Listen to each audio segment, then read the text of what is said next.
from the attack to lay out their demands. They're calling the attacks the Blacklist. The Blacklist. The Blacklist. Hello there, Seraphim17 once again. This is the introduction to my Splinter Cell Blacklist Perfectionist video walkthrough. This is going to be the prologue, entitled Anderson's Airbase. I'm going to give you the details of what this guide's going to be if you choose to use it. This will get you the hardest difficulty achievement from a fresh save. As you can see, we're on Perfectionist. You'll see me going into the options and messing with some stuff. I will not be killing a single person throughout the entire game, so you'll also get the achievement for the 0 kills. And although I don't get the Ghost Master on every mission, I do it on 7 throughout the game, so at the end I do end up getting the Ghost achievement. So if you copy what I do on those specific videos, you will also be able to get that as well. So it covers quite a lot of the basis of this new game, and hopefully you'll enjoy it, and this will be another good one. But this is Blacklist. This is the most recent iteration, and there's a little bit of differences to what you might know. If the last one you played was Conviction, you're going to be in for a bit of a strange surprise, because this plays much more like the older games. You can now stealth your way through the levels, or you can choose to do those crazy, you know, mark and kill type of play styles, or run and gun. But the game doesn't stress which one it wants you to do, so you can build that for yourself, which is a really cool feature. I'm going to be going through the game in as stealthily and as cleanly as I can, which will mean I'll try and get through the areas without knocking out too many people and without being spotted.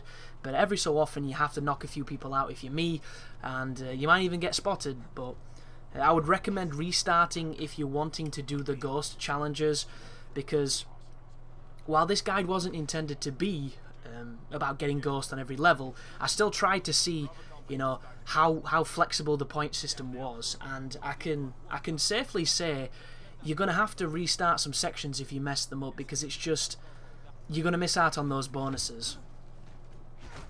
And I believe you can skip this sequence here, because when you pause it, it gives you the option to skip the prologue or skip the introduction. So I don't know if it skips this entire area, but believe it or not, this part here is one of the toughest parts of the game, because you don't have any of your abilities or any of your tools that you're going to be using, and you've just turned the game on. And if you're like me, this is, you know, straight on the hardest difficulty, straight in the deep end. And one thing you're going to notice on these kind of stealth games is the first few levels are probably going to be the hardest of your entire experience. And it's not because they're the hardest levels, or, you know, the later ones are easy. It's because you haven't learnt the game yet. You don't understand how it works, what doesn't work, and how exactly you're supposed to play it. And once you do, you know, get over that hill, and once you learn the ins and outs, the game gets a lot simpler. And then when you come back and you play again, you see the paths you didn't see before, you see the things you didn't notice, and it's all about experience and knowledge, and hopefully I'll be able to share some of that with this walkthrough. And a couple of things that's new to the series: cover seems to be paramount on this game. When you're in cover and you move cover to cover in the feature that it's showing here that I'm using, you seem to have a much lower profile than you would if you tried to sneak it.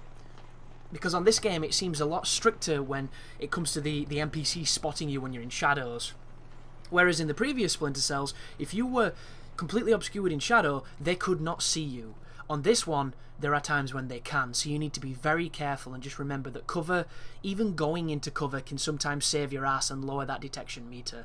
But that's something I'm going to talk about later on when I delve into the mechanics. So, this is it. This is the beginning. Thank you for watching. I hope you enjoy the guide.